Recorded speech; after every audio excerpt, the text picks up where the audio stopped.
going back to the purpose of our conversation, that was fully intuitive in my book. Like I had no idea, but I was still like, you know what? Why not? I'm going to go down. Something will come of this.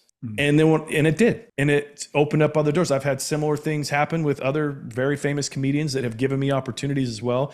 And it's not so much the fame that's the big deal. And like I said, this isn't the flex. It's about taking action on those feelings when it doesn't look like something could turn of it. And I really do feel that it was the commitment to the choice. When I decided to take action is when everything opened up, when it just all shifted for me. And I wish I'd have learned that sooner. I wish I would remember that sometimes. Because like even nowadays in the stuff that I'm dealing with now, it's like I realize, man, I never committed to anything. I'm struggling with this, wondering why I'm struggling. I never made a choice. I didn't pick a side. Well, pick a side and then watch the C part. It'll be way different. Welcome to the podcast that guides men to demystify and develop their intuition. I'm your host, Doug Bites. Let's dig into the science and expand your horizons. My guest today, Bryce Prescott, is a powerhouse in the podcasting world, a rare mix of authority, humour and mastery. Since 2013, he's been shaping the industry as the founder of MediaAutomated.com, a top-tier agency that builds, launches and scales podcasts for coaches, creators and entrepreneurs who want to become trusted voices in their space.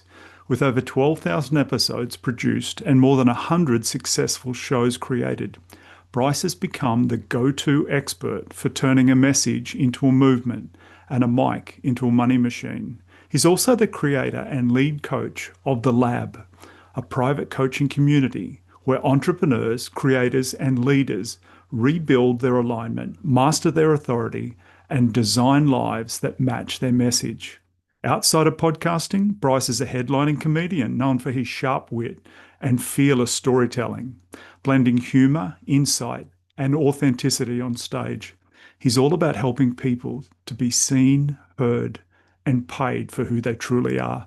Bryce, welcome to the podcast. Thank you, Doug. Man, that guy that you just recited, he sounds amazing. I didn't know my bio was so good. Yeah, cool. This is great. Thank you so much for the opportunity to have this conversation. In our pre-call that we had a few days ago, I found you to be a very peculiar, interesting person. So I'm excited for our discussion. It's gonna be great.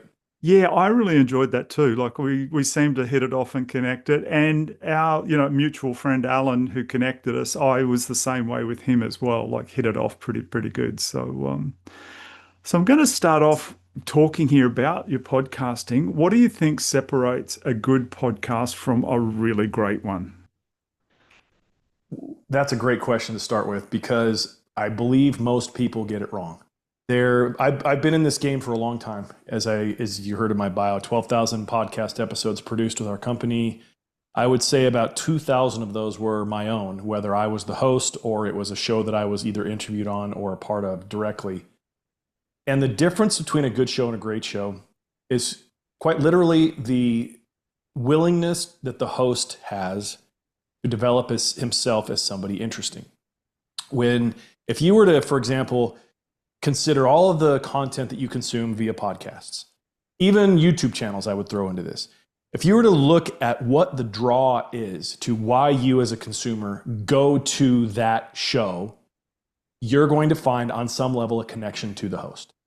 You like the way the host speaks, you like the subject matter that they share. There's something about that where the host has drawn you in. And there's no question that is a driver that most people don't understand, especially lately as we've been seeing this sort of, I'll call it the televisionication, that's a long word, of podcasting, where we're starting to, there's a lot of pressure amongst podcasters themselves to have a really highly produced video component to your show, when that isn't how podcasting started. And it's like the YouTube channel and the podcast are trying to have a baby here, and it's not working because it's taking away resources that should be used on developing yourself as a host, a good speaker, a good communicator, somebody that's entertaining, all that. So there's my answer. The difference between a good host or a good show and a great show is how good the host is and their willingness to learn and grow. Yeah, because I know I've been going 4 years, and when I first started, it was audio only, but I've got 4 adult sons who are constantly on to me, Dad, you've got to go on YouTube. You've got to go on YouTube. So probably 2 years ago, I relented, and the work volume for me, because I do it all on my own, increased significantly. Because prior to that, if what like my first dozen podcasts were just me talking, and I could sit down, come up with an idea, record it, like 20 minutes of me talking, edit it, and upload it in 1 hour. I just had it down because I would, Yeah.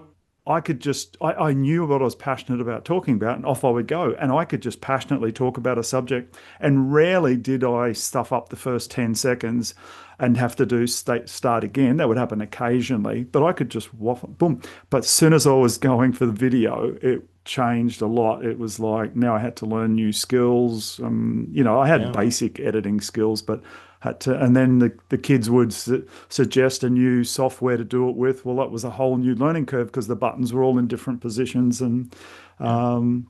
yeah, the whole video Well, thing. and And that's just the technical aspect of it as well. yeah, When you're on camera, there's a whole different other set of things that can distract the viewer, that can remove and take them away from the attention of what you're trying to say and what you're trying to convey. And so it's a completely different deal. It's like when you're, and you know this, of course, when you're just recording an audio podcast, you can be in your underwear with notes on your table and you could sound like you were produced at the fanciest studio around. When you're being recorded, you don't get that luxury of those additional sort of training wheels, I'll say, support. And it matters. Like, so it's a whole different level.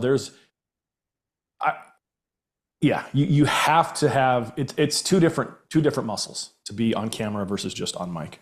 yeah, absolutely. And I'll be honest, I listen to a real lot of podcasts, but I listen to them. I don't watch them. But my boys, who are between 24 and 39 years old, they mostly listen.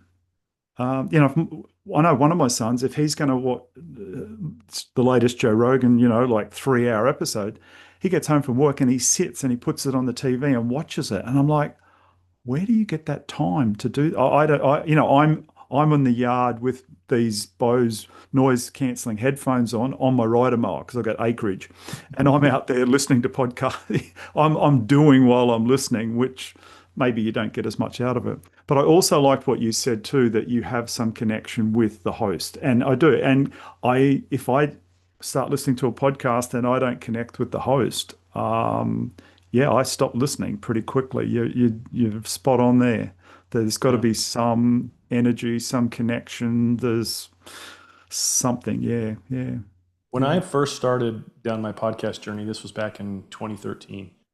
My first podcast, it was called Rules of Success, and it was a interview-based show. And the premise behind the show was I wanted to highlight people that were successful in more than one domain of life. So there's, just for backstory, the focus was there's basically 4 different domains. There's your health and fitness, there's your personal relationships, there's your spirituality, and then there's, of course, your money. And in those 4 domains, I wanted to make sure, and I wanted to connect with people that were successful in more than one. And so it led me down a path to where I was able to interview some truly magnificent people. I mean, I interviewed actual New York Times bestsellers, not just Amazon bestsellers, but New York Times bestsellers. I interviewed 2 different gold medal winning Olympians. I interviewed celebrities. I interviewed just captains of industry in a bunch of different areas that were great in multiple things.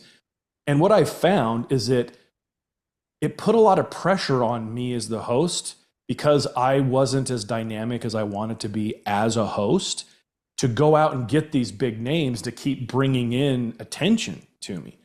And I had a good friend of mine give me what at the time I thought was a compliment, and it wasn't.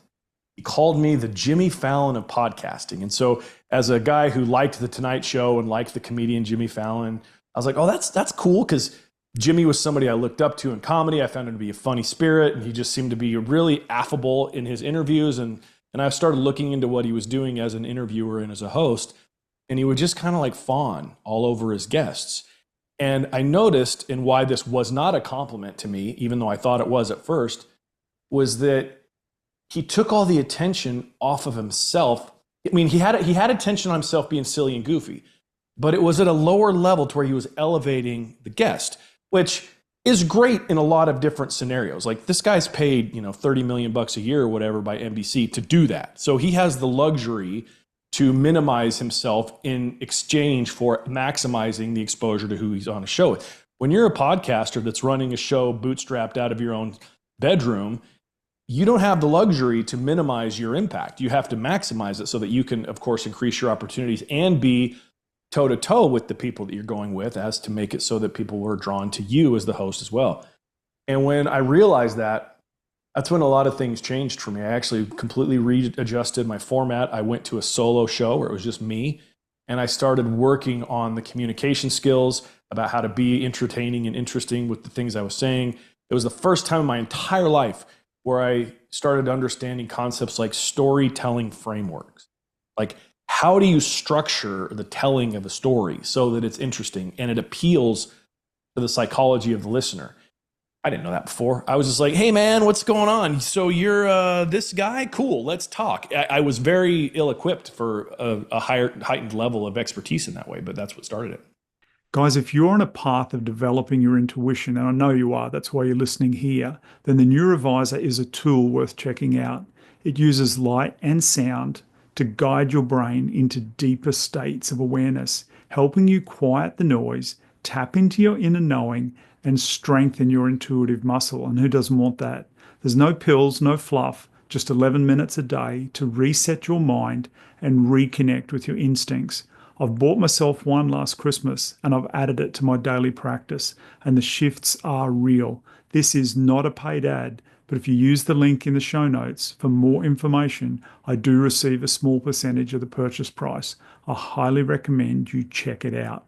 Yeah, because those higher level people that you're talking about there, Olympians and all sorts of people, they've been interviewed hundreds of times. Yeah. And they're often, I guess, not, when they're at that level, they don't even get to choose who they talk to, that other people choose for them, right. Because they're too busy practicing their art, or sport or whatever. So they're not running around trying to find an ideal person to interview them. So yeah, they're used to being led through a storytelling process. Yeah, I get that. Yeah, and then when they face not happening, they're not, I guess, skilled enough to steer the conversation themselves either. They need they're there. They can speak eloquently, but they're not skilled in the it was a blessing and a curse, honestly, because, like, for example, one of the gold medalists that I interviewed was a childhood hero of mine. There's a skier, a freestyle mogul skier named Johnny Mosley. And he was pretty transformational in the sport of freestyle moguls. And he was the first guy to petition to go inverted in the jumps of the bump run. So if you recall, a freestyle mogul run is, you're going down the moguls, there's 2 jumps, and it's a timed race. And sometimes you go up against other people, and sometimes it's a solo deal. And those jumps were really traditional as far as the different tricks they would do. And he was the first freestyle. It was like, well, let me go upside down. Let me spin more. Let me do these other things. And he had to go up against the governing body.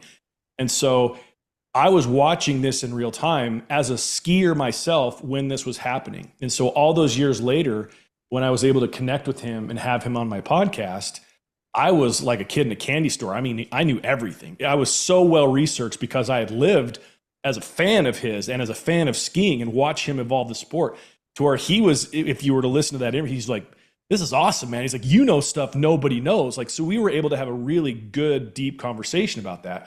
And it was one of the more popular interviews that I did. There were other ones that I had interviewed, like authors and things. And like, I just was out of it. And I didn't have the time to read the whole book. I didn't know kind of the best angle to take. And you can tell the interview was kind of a dud because I wasn't able to pull that out of him as a good host, while at the same time reducing my own minimization so that I'm kind of in their spotlight. It's a really interesting thing. Part of it is too, like, how people feel about themselves and the way that they exude their own confidence, and if they feel worthy of the spotlight. Attention and fame, those are just resources.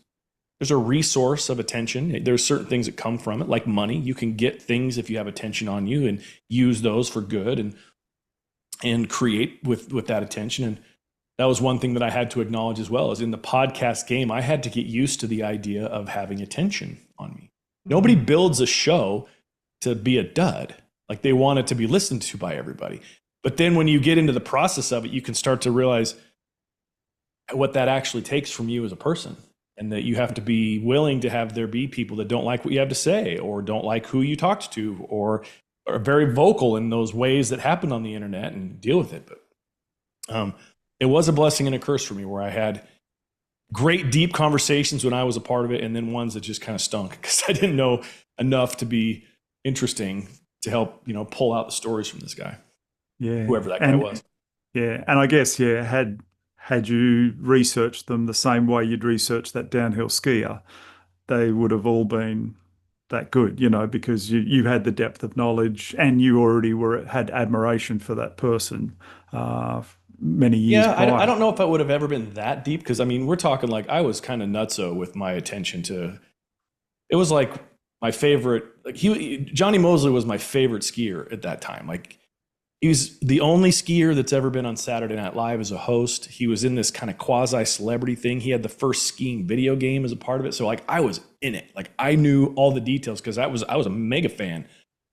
A lot of the guys, like another one that I interviewed was there's a gentleman by the name of Mark Manson, and he has a series of books that are pretty popular. One of them is called The Subtle Art of Not Giving a F. And I randomly stumbled across the way that I secured that interview was hilarious to me, because I just DM'd him on Facebook back then, and I kind of spoke to him in a curt way, like abrasive, because of his language was abrasive. I'm like, yo, man. And like, I'm like, he agreed to do a podcast like 3 days later. It was the most, and I had only read about half of his book at that time. And that was a fun interview as well, but I wasn't as ready for it because of that. But he was such a great interviewer. My whole point of all that is that all the success of those conversations was on me as the host. Like when you know how to write, and this is a relationships thing, this is a business thing. When you know how to listen and ask the right questions, you can get to the bottom of anything. Because even when they don't tell you the thing you're seeking for up front, you can ask qualifying questions and come at it from different angles and get to the answer that you want. And there's a level of entertainment from a good host that's even cool to watch that. When you can see a host kind of like doing his thing to get to the bottom of the answer of the question that the guys avoid, like it's fun. It's an entertaining thing. And so I'll double down on the thing I said. A great show requires a great host. There's no other way around it. Yeah. And so where you were talking there about getting, trying to get the answer you want to get out. I mean, and it's not like you're an investigative reporter and you're trying to pull, Right. pull something out, but you want it to go a certain way. Do you ever like feel intuition would help you steer you that way to try and get to the conversation that you wanted to bring to the listeners? Oh, absolutely. That's the irony of all of this, is that when I went into that space, I did it with a commitment to professionalism. I knew that if I was going to be reaching out to people that were above my pay grade, so to speak, I needed to have a foot forward that inspired them to think that I knew what I was doing.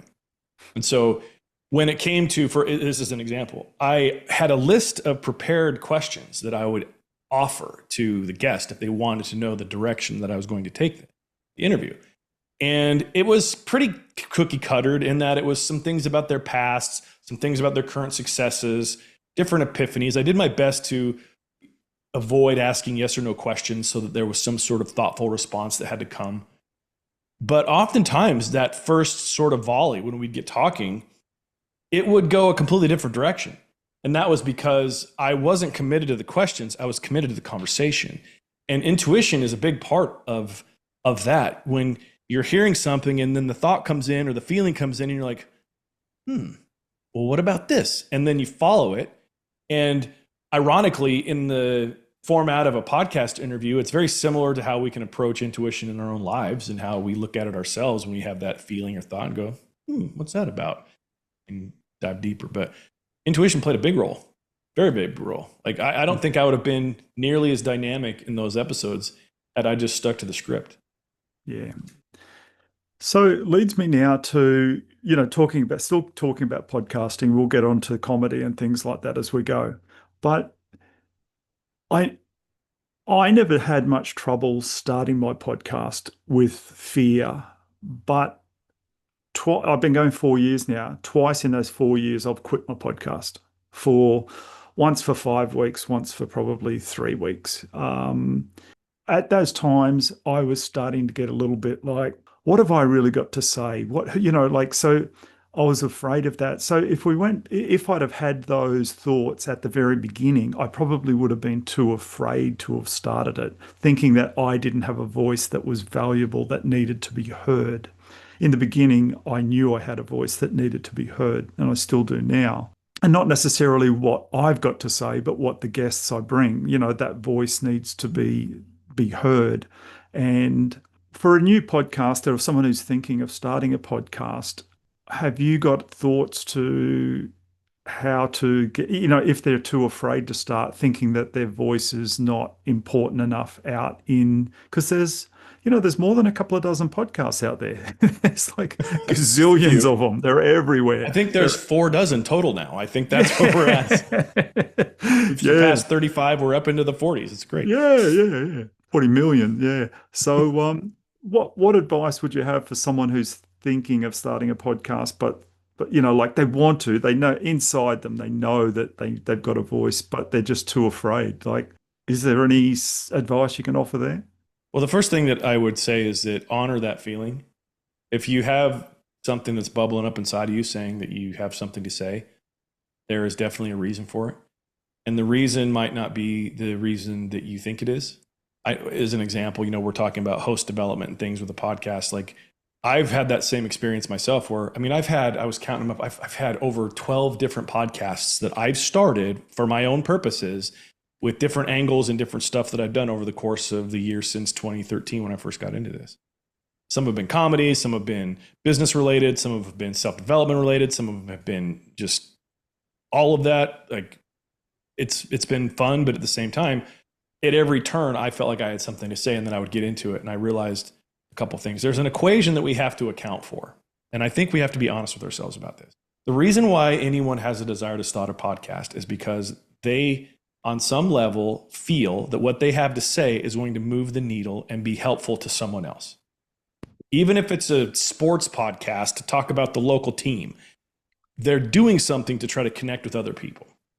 And there is an implied agreement, a subconscious implied agreement that if I go through the effort to create and do all this work, it's going to bring something back to me. And that something back to me is in the form of listeners, attention, conversations. Maybe it's money. Maybe you're selling merch, or you're selling your own course, or whatever it is. There's an exchange that we expect. And that is a part of that internal agreement where we say, if I'm going to do this, this is what I'm wanting in return. And even if we don't honestly say those words out loud or conceptualize that like in a conscious way, it's there. Like, nobody wants to do a podcast that 0 people listen to. It's like I say this in comedy too. It's like the effort to be a stand-up comedian and to grind out open mics and to tell jokes in front of people that are watching Monday Night Football behind me just to get my skills up.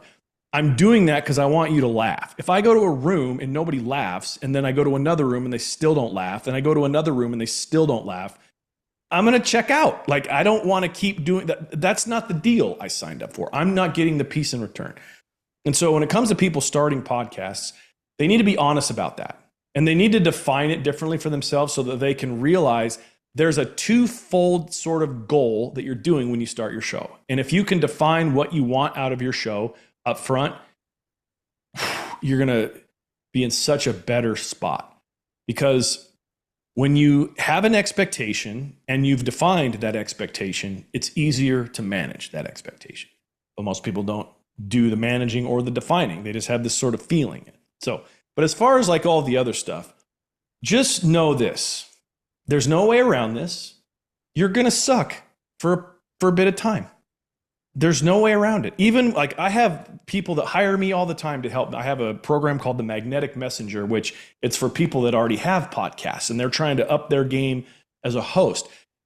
And I start new podcasts with people that just have the desire and everything. In that entire deal, there are ways to accelerate the learning curve, but there still is a learning curve regardless of whether or not you already have skills. The most interesting people that I've helped in this way have been people that are already really, really good at public speaking. because they come in with like this hubris. I got this. It's fine. And I'm like, okay, so just for kicks, I have an exercise that I'd like you to do. And I want you to tell me how good you do at it. So they're like, okay. And I go, I want you to go into your walk-in closet, turn the light on, be in there by yourself, and talk for 30 minutes by yourself with no feedback, no nothing. And that's all you need to do. And watch how difficult that becomes to maintain all of those things that you learn utilizing feedback from other people like you would on stage. And it's always a humbling experience. And so there's a different gear that's there. My whole point with this is follow the feeling, take action on it, realize that's coming from someplace important inside of you. You don't know the level of greatness that exists inside of you once you start to apply those intuitive feelings towards something. And podcasting it's a workshop that increases so many of our skills as a person. You learn how to better communicate. You learn how to better listen. You learn how to better formulate things so that it can hit the ears and the minds of people in a way that works for them. You learn how to be resilient.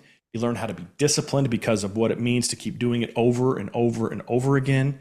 You know, the idea that you've only quit twice in the course of your show, that's kind of not a lot, actually. A lot of people, they even plan it out. That's where we get the idea of seasons and a hiatus, and we're going to go on break for this, is because people burn out and they're like, I don't want to do another episode for a couple months. I need to take a breather, but I don't want to shut my show down. I need to let this cultivate. So congratulations for being above the curve on that one, but it happens to everybody.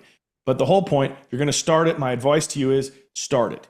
And if you're in a position to, get help, get support that lets you see around the corners of the challenges that you don't see coming, that literally thousands and maybe even more, tens of thousands, hundreds of thousands of people have already dealt with and mastered. And you don't have to scrape your knees doing this by yourself. We can cut the line. It's easier that way. Yeah, definitely personal growth, big time there. Like just sending out, sitting there crafting emails to, and when I first started, we didn't have ChatGPT to help you write things. Right. And, my kids often, I go back and talk about the different things I've done in my life. And my kids now just like can't comprehend the things I did pre-internet. I quit my job and we moved the family to a Pacific island north of the equator in the middle of the Pacific Ocean and built a scuba dive resort and there was no internet, and it's never even been, and the kids are just like, how did you do that? And I went to the library and I ordered a book. A library? What's that? Yeah. What's the website address for the library? And 10 days later, I got a phone call on my landline. And I had to be home to hear the phone ring. And they said, oh, Doug, your book's arrived. I go, oh, great. But we close in 5 minutes. You'll have to come tomorrow. Oh, okay. So then tomorrow I go and pick up the book. And the book was written 10 years earlier and wasn't, and then I said, I should have took shares in the telephone company, because I started making all these phone calls overseas that were $3 a minute. And, faxing, and then I had to get on an airplane and go for a month and travel around and ask lots of questions and sit there at night before I went to bed and write all the questions. It was just like they can't comprehend. But was there a lot of personal growth? You want to believe there was. Well, and it took a lot of commitment on your end too to do that. Like you were solidified that I'm doing this, and so you did what was required. Nowadays, it's very easy to lose that because the barrier of entry is so much simpler. It's interesting, and it made me laugh, your example there, because just today I experienced this with my daughter. So I have a daughter that's she's preparing to get her driver's license here. And so I have a sports car that when you put it in reverse, it shows all of the stuff in the screen so you can see around the car, making it easier to kind of navigate parking and other stuff. Mm-hmm. And my wife has an SUV that has a similar thing, but it's more like a scan. So it doesn't show an actual video, but it shows the scan of what's close. And there's a bumper here, whatever. Mm-hmm. And my daughter was like, I wish mom's car was like this, because your car's harder to drive, but this I can see. And I was like, these spoiled kids, dude. I thought you were going to say you turned it off. I had to turn a key. There was 3 pedals on the floor when I learned how to drive. What is that nowadays? Nobody does that anymore. Yeah. Yeah, I can remember like because I became a professional firefighter when I was 19. So at age 18, I had to get my truck license. Like it was okay. Like the car, I'd had a motorbike since I was 11, so clutches and Yeah, things were easy. Like just had to sure. change it from my hand to my feet. That was fine. But yeah, now all of a sudden I'm 18 years old. I'm in a truck, and the instructor's going, okay, park up here. Now reverse around the corner, and just in a residential street, and I Yeah, do not want the edge of the tire in the mirror to come off the gap, off the line of where the bitumen meets the concrete, for the curb, for the gutter, sure. and it's like it couldn't move an inch off, and I'm like, with this crazy mirror in a truck that was like 35 years old, like and the mirror's vibrating and shaking, and you're like, whoa, this is really hard, and then do a reverse park up a hill. In a The kid, truck, a big yeah, truck. Yeah. yeah. These kids these days, like you say, with all of the inbuilt safety things, it's yeah, and your mirrors flash, red or yellow when if there's someone in the in your blind spot and all this sort of stuff, and you're going to change lanes. It's yeah, they Well, don't know. I have a close friend that's a pilot for Delta Airlines, and he talks Hmm. about that the automation of those giant planes as well. I mean, they kind of just fly themselves. The human just needs to be there for a few key pieces of getting it in the air, and then it can even land on its own, these big old Yeah, jets. And so, I mean, there is a connection between these stories and podcasting in that it still does require a certain level of acumen to understand the bigger picture, to be successful at it and to be able to do it well. yeah, And the doorway into that back then for podcasting as well was heavier. It was more difficult. You didn't have all the technological things. Like when I started my first podcast, like I went to I went to YouTube University to learn how to do all this stuff. I didn't know how to edit. I didn't know how to record. I I don't know if you've had this. This is before Zoom or Riverside or any of those type of things. I was doing interviews. And so before I even could figure out how to do remote interviews using Skype back then, I was like, I need to have two microphones connected to my laptop because I didn't have the thousands of dollars to buy the soundboard to record and to do all that. And I had to figure out how to have two USB feeds coming into my laptop from two different things. And I spent 5 hours on that's YouTube trying to figure this out. yeah, that's tough. Yeah, I know. Even now, yep, I hear you. But now there's, like I have I'm speaking on a Rodecaster Pro, and it does everything super easily. It has automatically all the white noise removal, and everything just sounds so much better. And it's a blessing and a curse in that way too, because when it can appear so easy to create good sounding content and good, like the visuals are good with 4K cameras and everything, it can remove the need that a person might feel to have themselves be represented at a higher level, which is going back to our whole conversation about being a better host and learning how to handle this. But as the landscape changes, so do the opportunities. So Yeah, yeah. good, Yeah, and I was just thinking before I was talking about, like before ChatGTP, you had to craft like an invitation to invite someone along.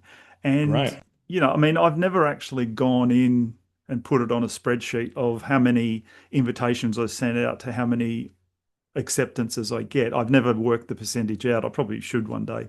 But you got to have a thick hide there too, because you've Yeah, got to have the guts sometimes to send the invitation out and either receive no response, or a response you don't want to hear is, sorry, I'm too busy, or that sort of thing.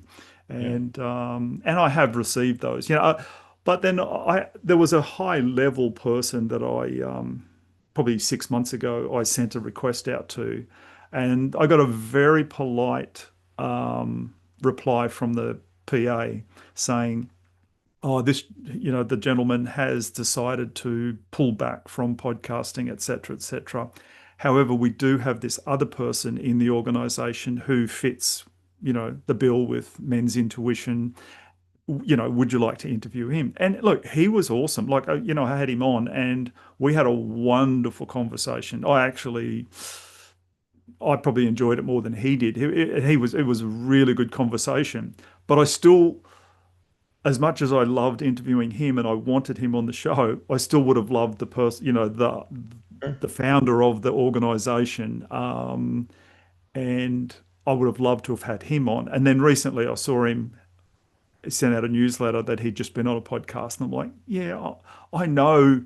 And the guy, like, he travels the world, and he's a busy guy. But at least they were polite enough, they could see, well, Doug's got a good theme here. It's teaching men intuition. And it wasn't overly different to what they were doing, you know. Right. Um, and so they sort of thought, yeah. But there's many times where you just hear nothing back at all, or, yeah. So that leads me to a curious question for you then, Doug. So in those cases where, because you were clearly inspired to reach out to this person, you wanted to be associated with them through conversation on your show and everything, and then it didn't work out. How do you then interpret that for your own internal clarity or the purpose of the intuition to reach out to them? Yeah, well, did I get my intuition right or wrong? Or, like I guess I ask those questions without asking, I don't ask them too long, or then I would just quit forever. Um, or did they not get their intuition right? Or did their PA who intercepted the email, um, not get it right. And look, I've sent some invitations away to some people thinking they could go, oh, this will be, iffy whether I get a response here. And I get a very positive response back from their PA that the person is like would be delighted to, let's arrange things. And and almost like, do you want to do three podcasts? I'm like, not sort of saying that, but so enthusiastically coming back, I'm shocked sometimes. And I remember the first, for me, big name I got on. I actually, when I'd heard this person speak, etc., and that, and I on a podcast, I didn't realize they were, doing interviews and things, and I'd known of them for a really long time. There was a person who inspired me to start podcasting, and she was like, in my opinion at the time, very high level podcaster. And I was started to draft an email to her to say, I believe that you need to invite this person onto your podcast because I think they're going to fit your podcast. I think they're ideal. And I was crafting this email to this lady, and I was three-quarters of the way of about to send, like finishing this email. And I just sat there and I went, fuck it. And I deleted that email and I started typing an email up to this person myself. And I thought, I'm, why am I trying to get this person who, like, I think would be an awesome podcast guest onto this other person's podcast because they're really good at it? They're worthy of it. I realized the only reason I didn't ask or didn't think of that initially was because I felt unworthy to have this person on my podcast. So at 10 o'clock at night, I crafted up like a long paragraph, and I couldn't find the person's email address. I had to send it to in their website, they've got like a contact us box. So I just pasted it into there, hit send, and went to bed.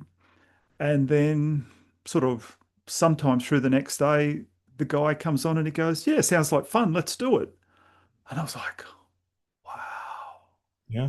It just blew me. I was like, I've only done 12 podcasts and it's just been me talking, like I haven't had anyone interesting on yet. And the guy like was a world champion athlete, like four times world champion athlete, six times Australian champion in his sport. And I'm like, whoa. And then I thought, you know what?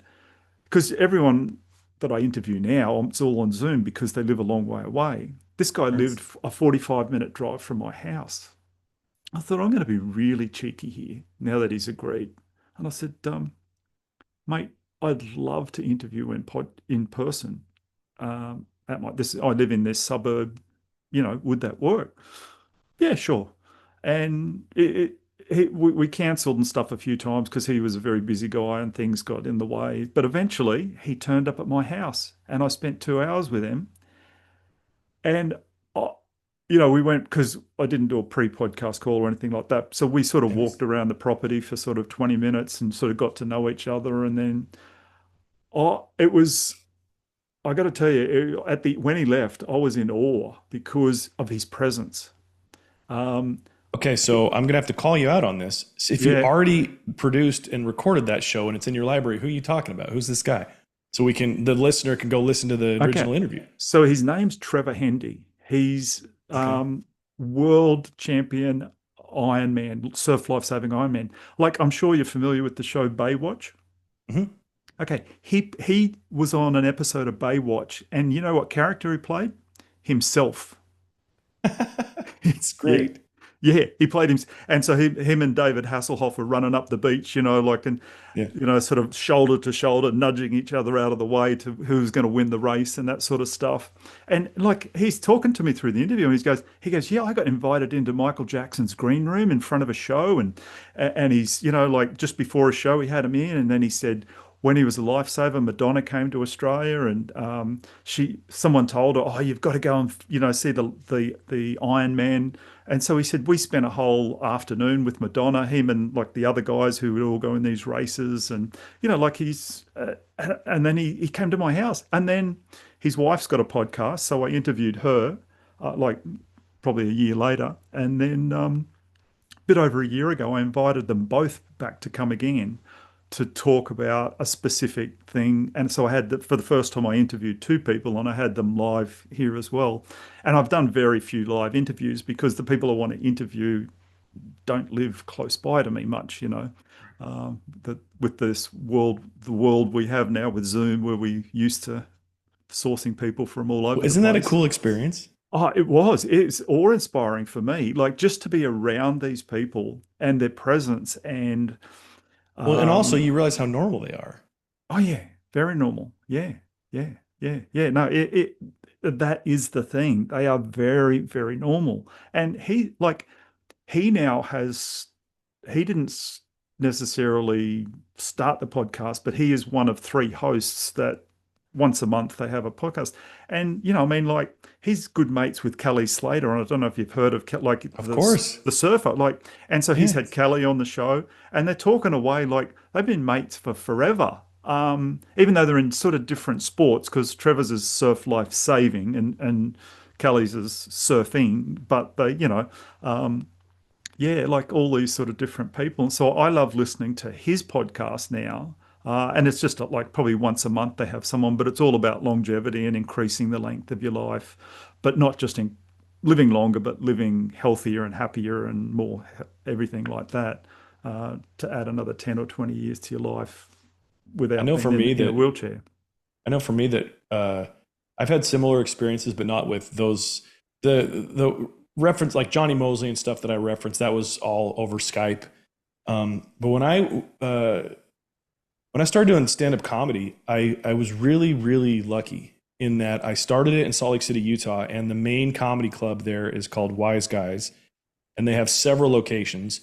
And the owner of that club is a man by the name of Keith Stubbs, and he knows how to develop talent. So he knows how to give you the right opportunities at the right stages. And so a part of that is that very early on, I got to meet literally touring famous comedians that had been in movies and TV shows, and I would open for them. I would get to hang out with them. And some of them, because of the nature of my personality and theirs, like we hit it off. And I have friendships, like legitimate friendships with some of the biggest comedians in the world. And I don't say that in any sort of like braggadocious way or flex. I say it because what it did for me is it made me realize kind of what we referenced before, that these individuals, they've got a lot of attention on them, but they're still normal people. They have a certain skill that is better than most, and they do a lot to develop that skill and to continue to master it. But in a lot of ways, sometimes they're even more messed up than normal people when it comes to comedians, And so it was a real sort of like master class for me personally in understanding, well, what is fame? Like, what is it to be famous, and what does that really mean? And if I was at a certain level, how would I handle that? What is my understanding of that?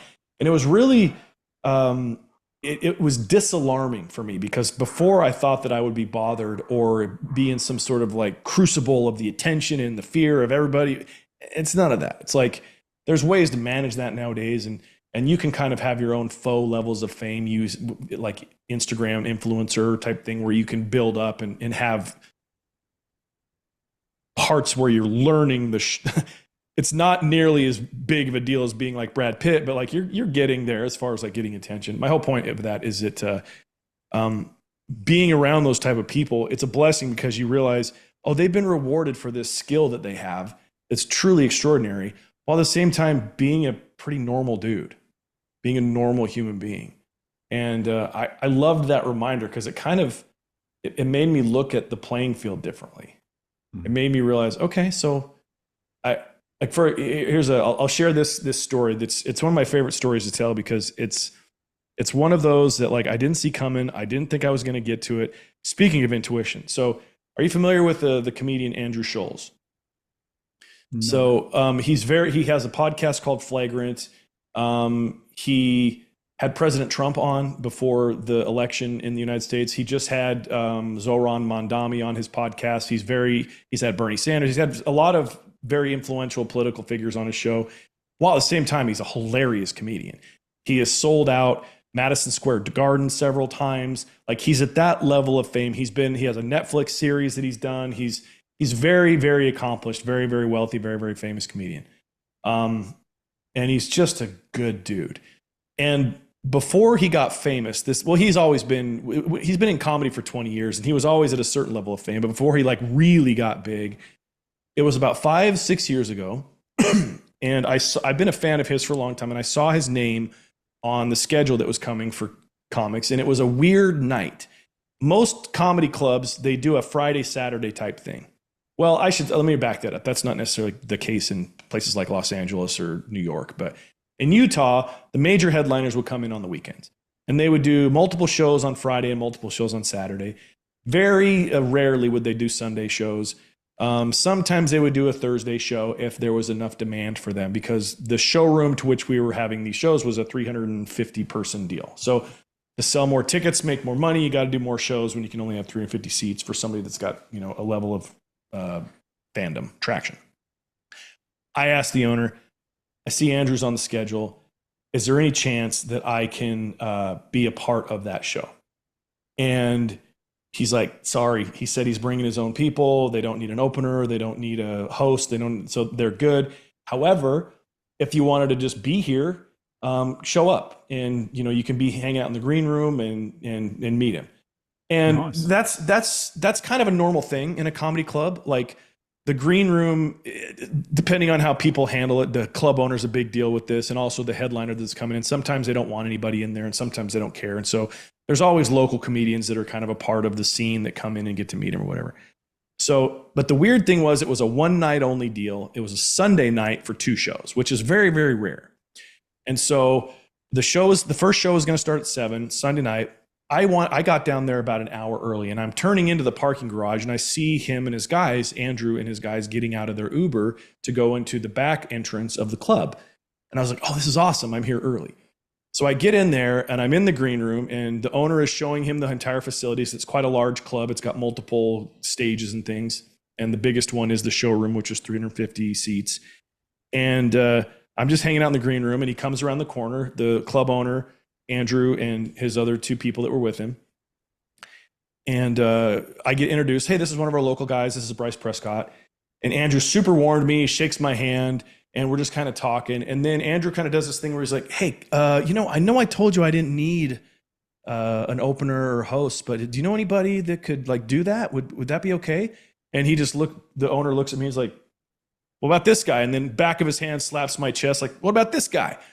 And he's like, you want to do it? And Andrew Schultz looks at me, he's like, you want to do it? And I go, yes, absolutely, yes.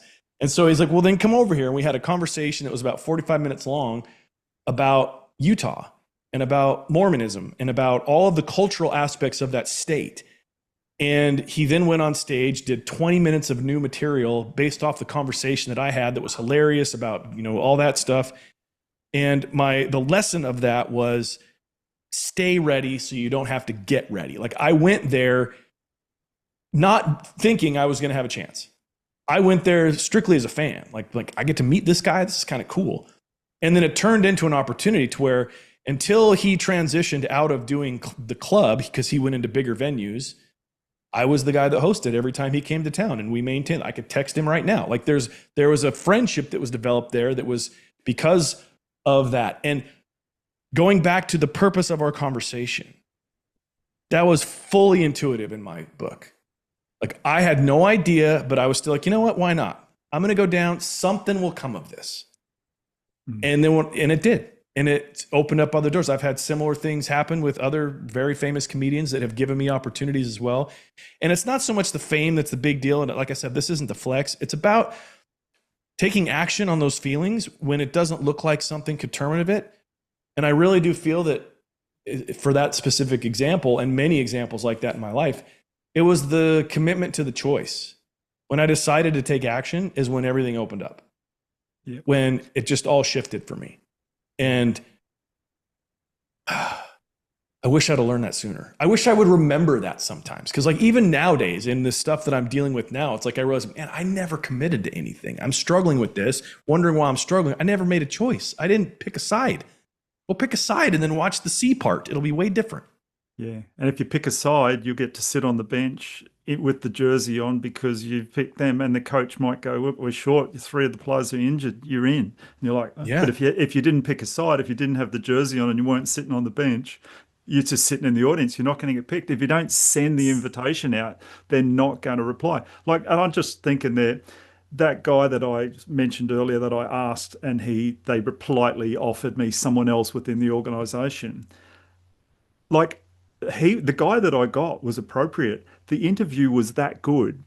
I started sharing a story about something that I'd shared on podcasts before, and I was fine. That day, I started crying in the middle of the interview with a complete stranger. And he was such an awesome guy. He got it.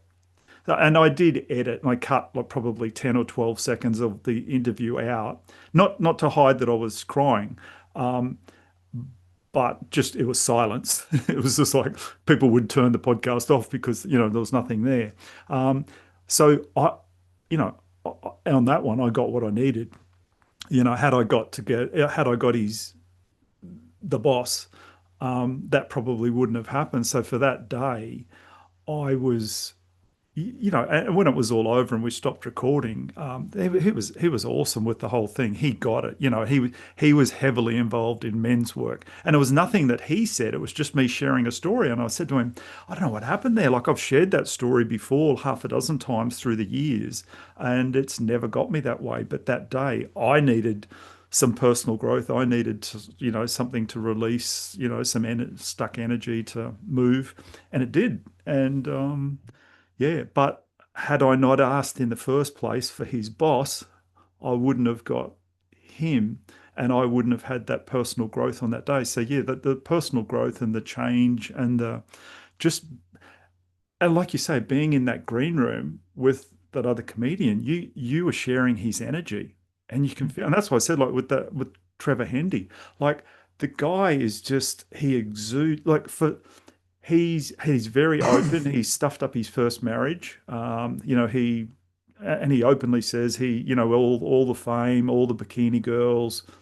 Yeah. on the beach. He strayed away and he lost his first marriage, and he realized, and that took him into dark night of the soul, and he then turned the corner, and he is now like a machine for very politely and in a very happy way sharing with people like what life's all about and how to make your life a lot better, and what energy's all about, and it's not just like how to have your body physically better but emotionally and everything like that. And he studies it, and he's a student of this sort of stuff, and now for someone at his level, and you talk to any man in Australia who's 40 years or older, they will tell you like, wow, he's amazing. I'm a part-time marriage celebrant, and I married a guy probably 2 years ago, and he was quizzing me about the podcast, and I said to him that I'd had Trevor on, and he's like,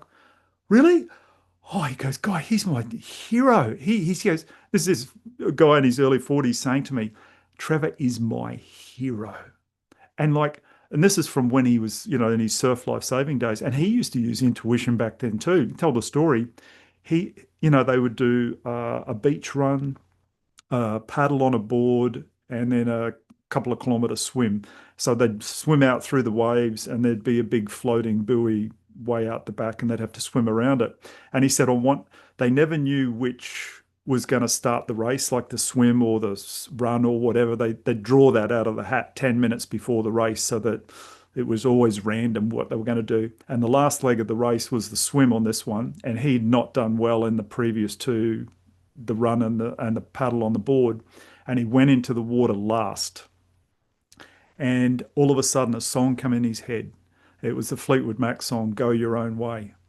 And he's like, okay, I love holding my breath, and I can hold my breath for a long time.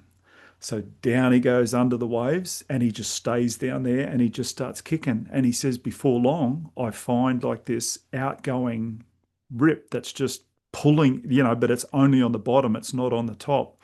And he'd go down, and it's pull, and he said he watched the thing later, and the commentators, because it was all live on TV, are saying, Hendy's gone off with the fairies. He's lost. And because whenever they'd see him come up, he wasn't going straight out. He was heading off at an angle, like taking the long way round. And they're going, oh, he's totally lost it. He's gone into the water last. He's heading the wrong way. What's he doing? And he just kept going down because of this intuitive song in his head. And then he finally sees the big buoy float out the back, and he swims around it. And then he keeps swimming, coming back in.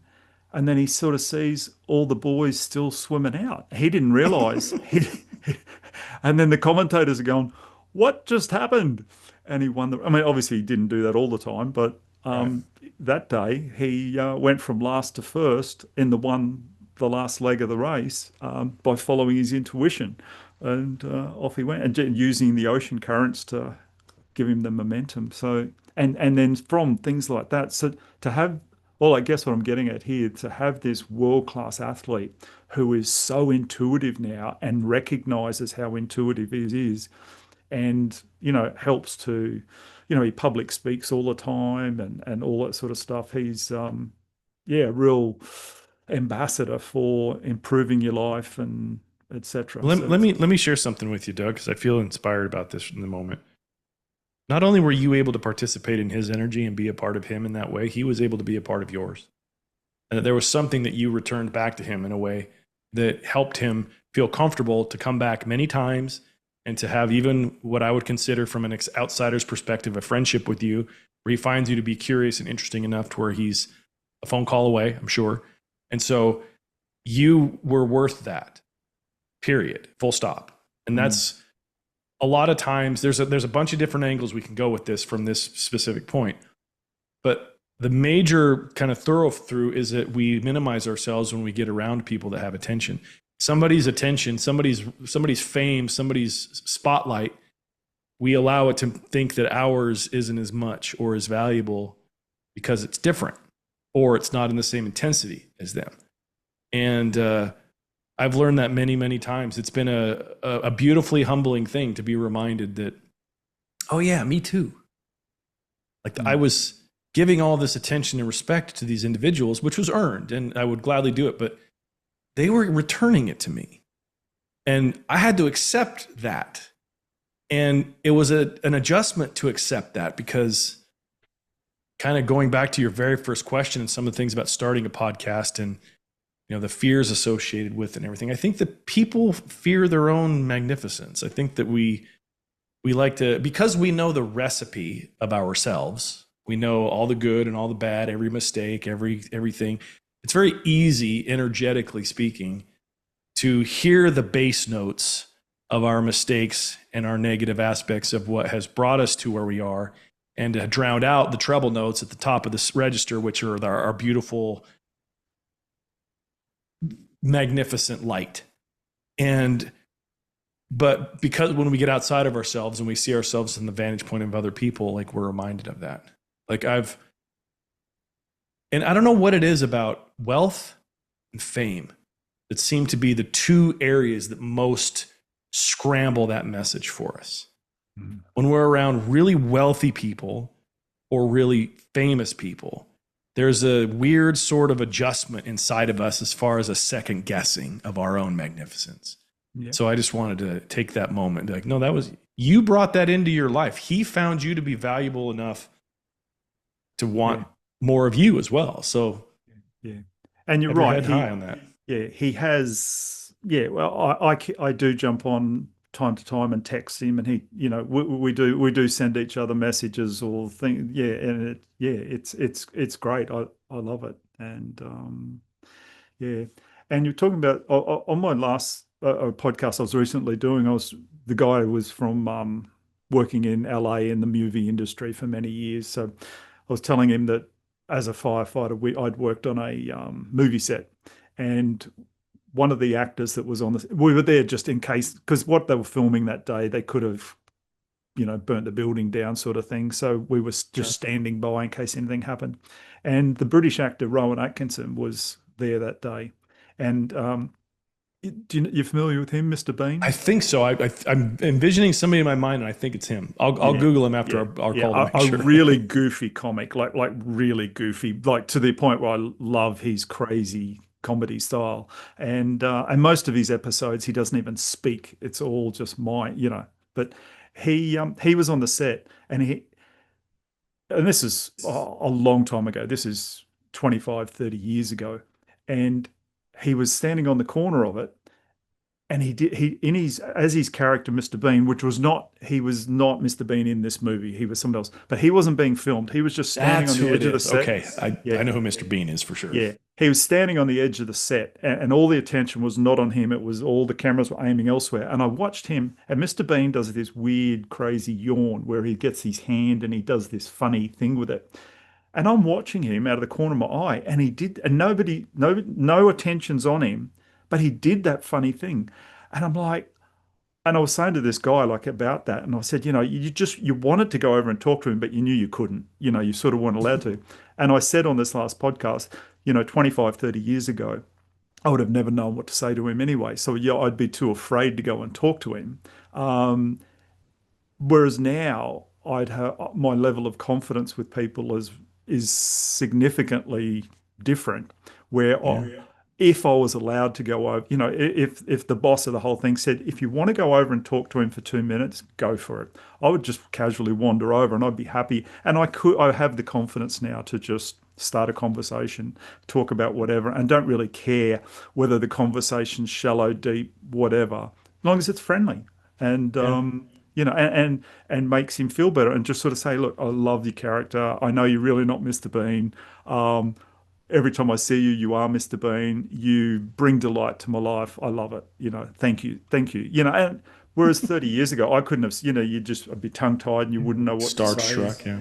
Yeah, yeah. So it's yeah, you do realize that people are very, and people like at that level, they struggle to have friends. Yeah. Um, my wife at the moment is watching this Netflix series called The Crown, which is all about, the British royal family. Yep. And the Yep. episode that was on last night's all about Princess Diana, like leading right up to, where she was in the car accident and died.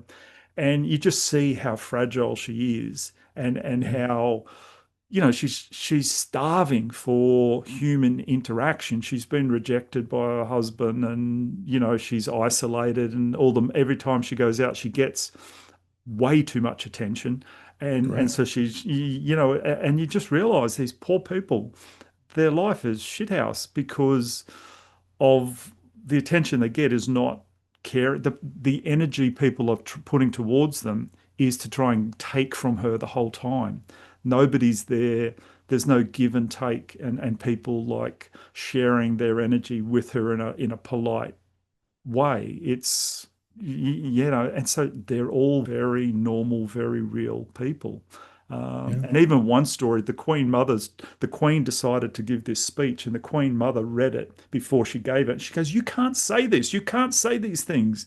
And she's like, "Why?" She says, "Because the people think we are godlike. And if you say that, that will help them realize we are not." you know, and, and you're going to take the illusion away. Like, do not say those words. And, it goes back all those hundreds or thousands of years with the royalty, and they were Yeah.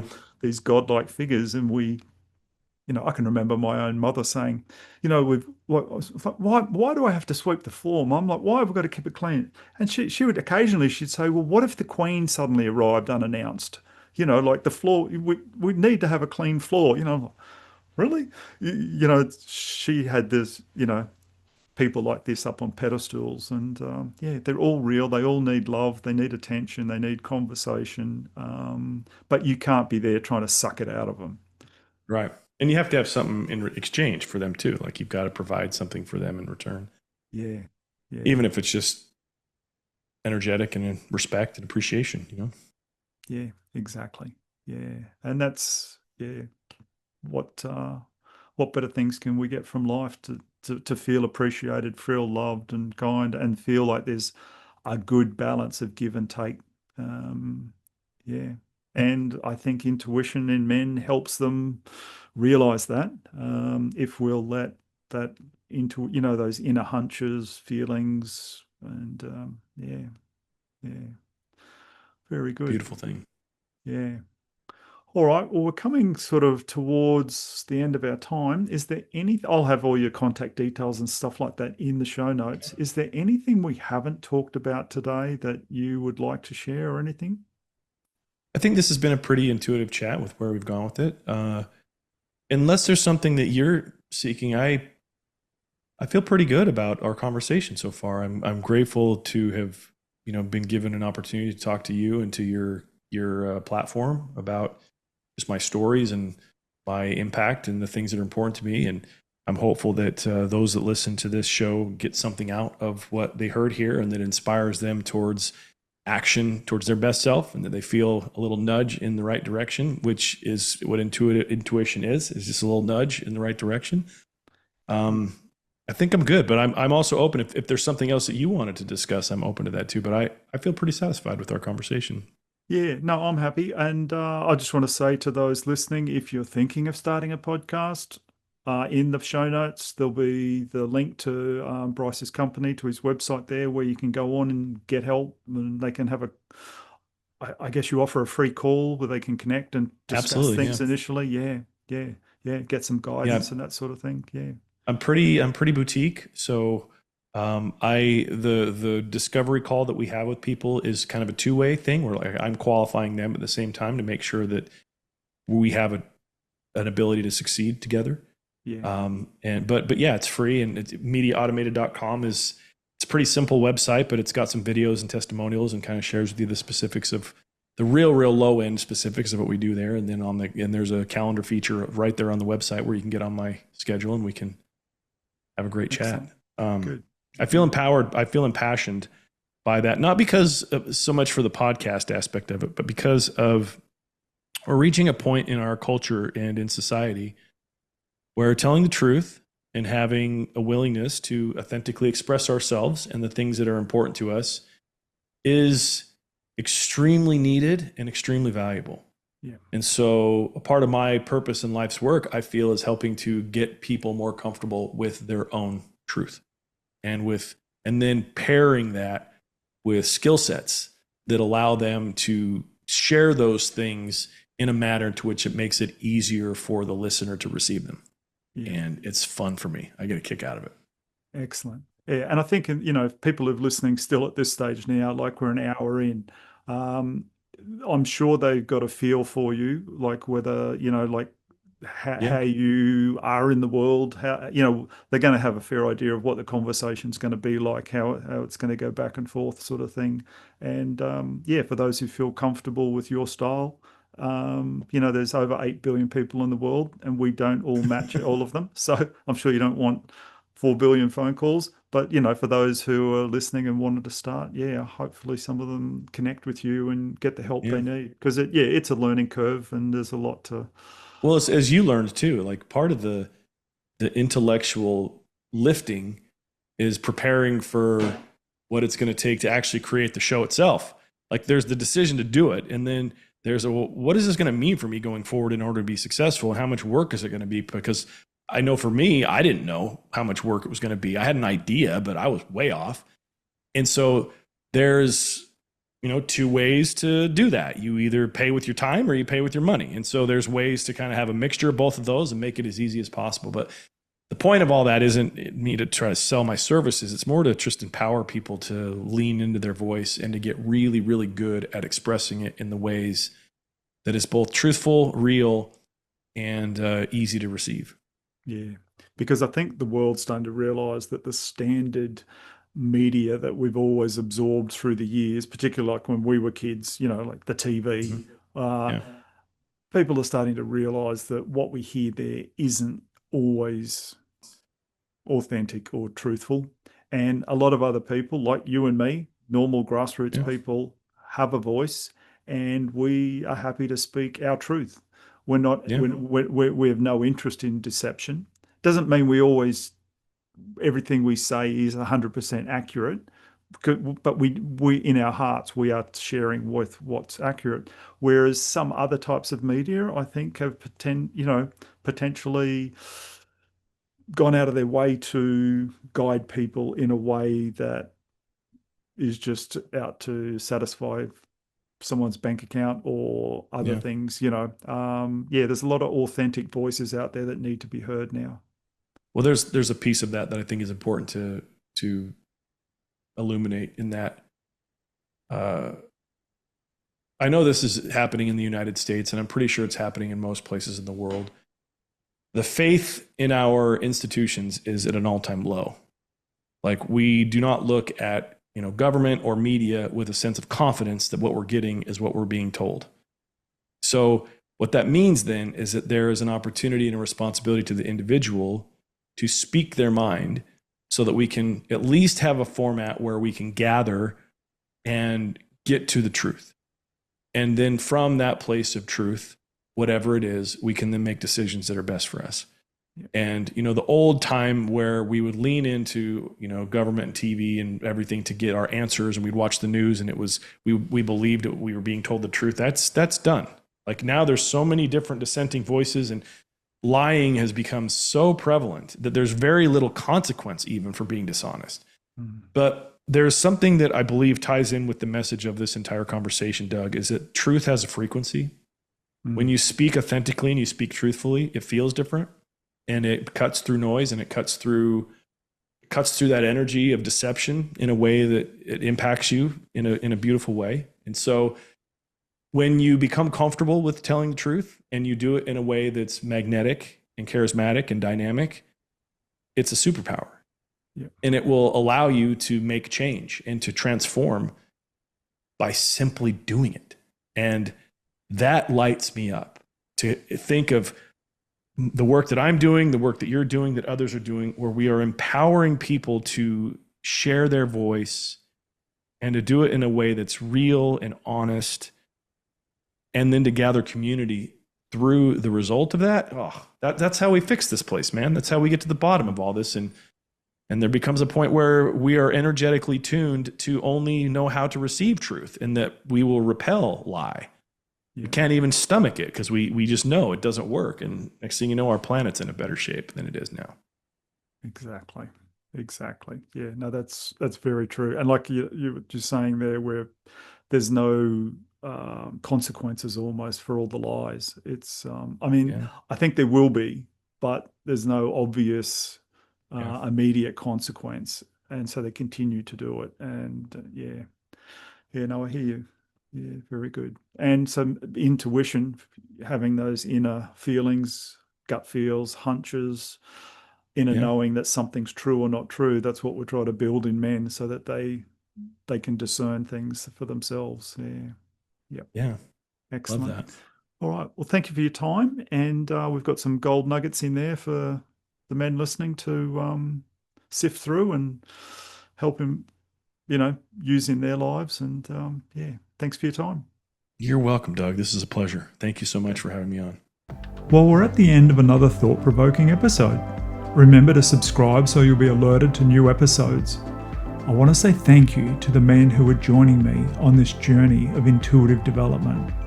I truly hope our time together has expanded your reality and reinforced trust in your ever-reliable gut feeling. Embrace your intuition. It will not lead you astray.